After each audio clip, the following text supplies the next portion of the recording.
Oke, di video kali ini saya ingin sedikit memberikan review match dari pertandingan Borneo FC dengan Persija Jakarta, di mana Borneo berhasil meraih 3 poin setelah mengalahkan Persija Jakarta dengan skor 3-1. Jadi untuk Borneo ini merupakan kemenangan yang cukup luar biasa dan juga sebagai kado ulang tahun ya, karena Borneo kemarin habis merayakan hari jadinya. Dan dari saya tentunya mengucapkan selamat ulang tahun untuk Borneo. Semoga untuk kedepannya Borneo tetap bisa konsisten ya, berada di Liga 1, berada di segmen papan atas, dan semoga terus bisa memberikan dampak yang positif kepada sepak bola Indonesia. Jadi selamat ulang tahun untuk Borneo. Kita langsung bahas ya di pertandingan kali ini, di line up dulu ya yang saya ingin bahas.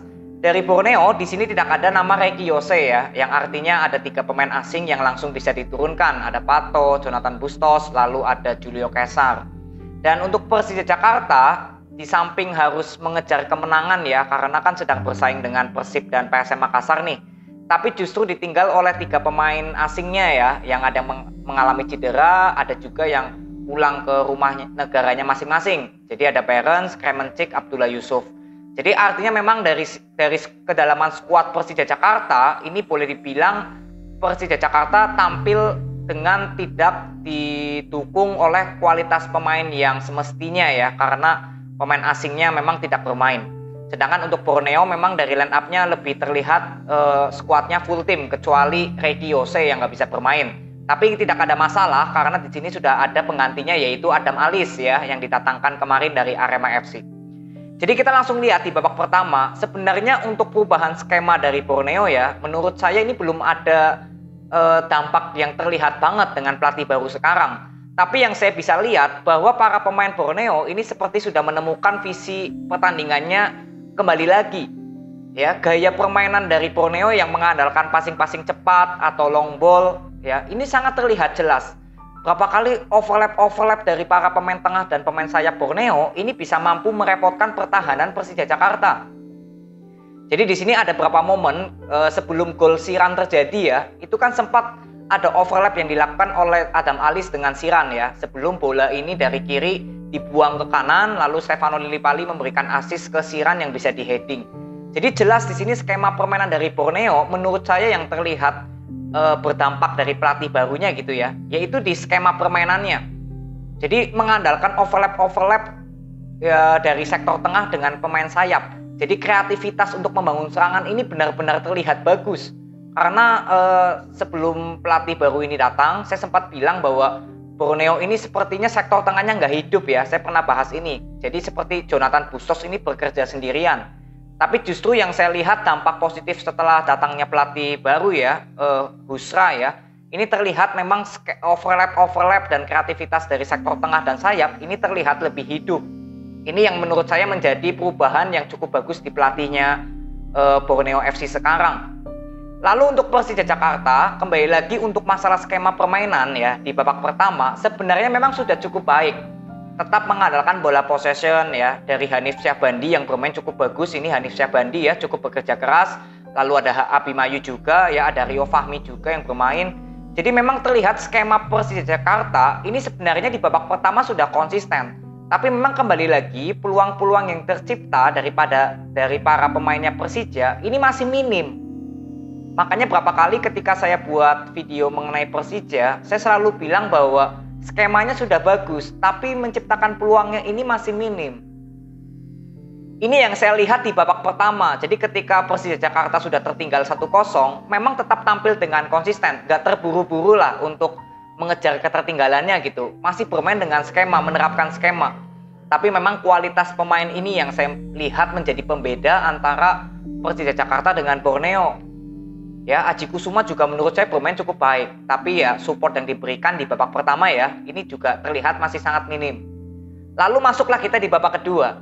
Di babak kedua, Persija Jakarta langsung mengambil inisiatif melakukan penyerangan langsung ya, menekan. Karena memang kedudukan posisinya tertinggal ya Persija. Dan di sini Persija Jakarta kan wajib menang ya, karena biar memperdekatkan dengan PSM dan Persib.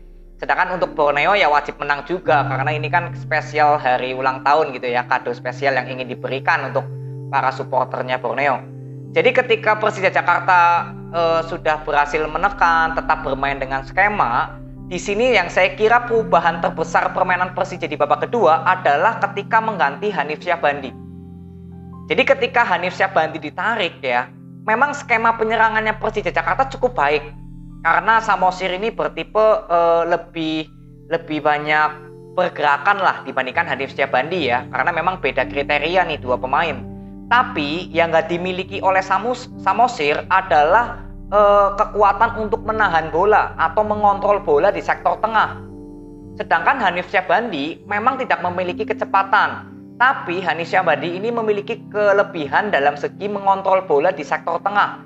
Jadi ibaratnya ketika membangun serangan dari bawah, Persija Jakarta ini bisa perlahan membangun serangannya karena ada Hanif Syahbandi.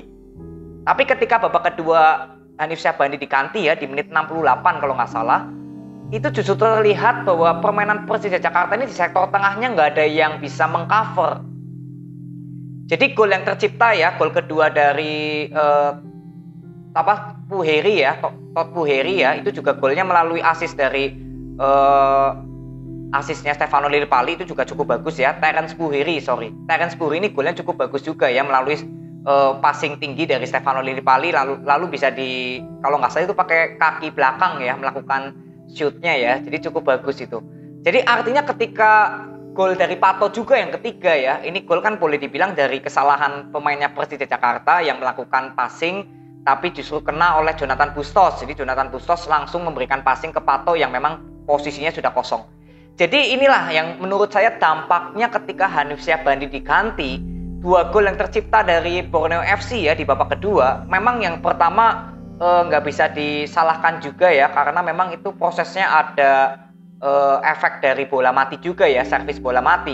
Tapi gol kedua itu terlihat bahwa permainan Persija Jakarta ini di sektor tengahnya karena nggak ada yang bisa mengontrol atau menahan bola, jadi mudah sekali para pemain Borneo FC untuk melakukan trupas atau serangan balik. Karena saya sudah bilang bahwa Persija Jakarta yang bermain dengan bola possession ini harusnya sangat berhati-hati dalam menjaga passing bola. Karena kan kalau bermain bola possession resikonya itu counter attack. Jadi waktu kedudukan 1-1 ya, gol dari Osvaldo Hai, assist dari Rico Simanjuntak, itu gol melalui skema bola hidup juga ya. Jadi golnya cukup bagus. Jadi ketika kedudukan 1-1, di sini sebenarnya sudah terlihat bahwa Borneo FC sudah berapa kali berhasil masuk melalui counter attack atau passing long ball yang efektif ya. Ini sebenarnya sudah terlihat ketika Hanif Syahbandi sudah tidak ada di atas lapangan, karena permainan dari Persija Jakarta ini seperti nggak ada yang mengontrol di sektor tengahnya. Abimanyu bukan tugasnya sebagai pengontrol bola ya, tapi Abimanyu lebih menyeimbangkan aja.